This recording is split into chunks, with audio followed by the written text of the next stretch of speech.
Cytokines released by phagocytes activate the acute phase response. As well as their important local effects, the cytokines produced by macrophages have long-range effects that contribute to host defense. One of these is the elevation of body temperature, which is mainly caused by TNF-alpha, interleukin-1, and interleukin-6. These are termed endogenous pyrogens because they cause fever and derive from an endogenous source rather than from bacterial components. Fever is generally beneficial to host defense. Most pathogens grow better at lower temperatures, and adaptive immune responses are more intense at elevated temperatures. Host cells are also protected from the deleterious effects of TNF-alpha at raised temperatures. The effects of TNF-alpha, interleukin-1, and interleukin-6 are initiated, and this response is known as the acute phase response. This involves a shift in the proteins secreted by the liver into the blood plasma and results from the action of interleukin-1, interleukin-6, and TNF-alpha on hepatocytes. In the acute phase response, levels of some plasma proteins go down, while the levels of others increase markedly. The proteins whose synthesis is induced by TNF-alpha, interleukin-1, and interleukin-6 are called acute phase proteins.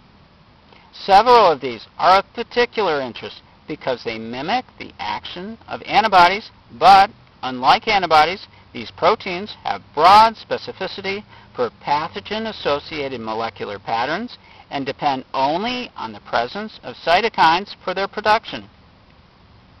One of these proteins, C-reactive protein, is a member of the pentraxin protein family, so called because they are formed from 5 identical subunits. C-reactive protein is another example of a multi-pronged pathogen recognition molecule and binds to the phosphorylcholine portion of certain bacterial and fungal cell wall lipopolysaccharides. Phosphorylcholine is also found in mammalian cell membrane phospholipids, but in a form that cannot bind to C-reactive protein.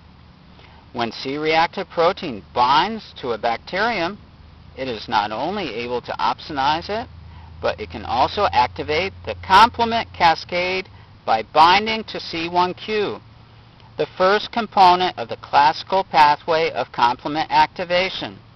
The interaction with C1q involves the collagen-like parts of C1q rather than the globular heads contacted by antibody and pathogen surfaces, but the same cascade of reactions is initiated.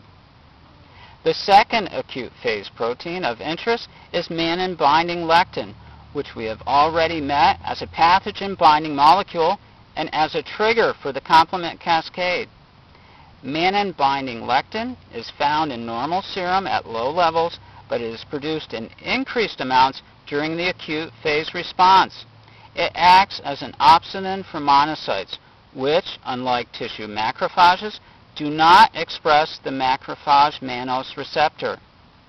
Two other proteins with opsonizing properties that are produced by the liver in increased quantities during the acute phase response are the pulmonary surfactants A and D.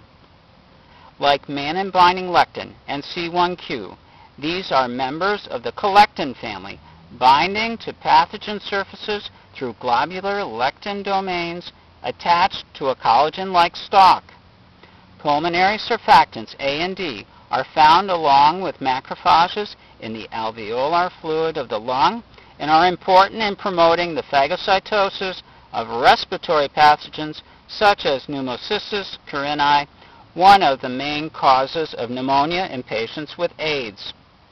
Thus, within a day or two, the acute phase response provides the host with several proteins with the functional properties of antibodies that bind a broad range of pathogens.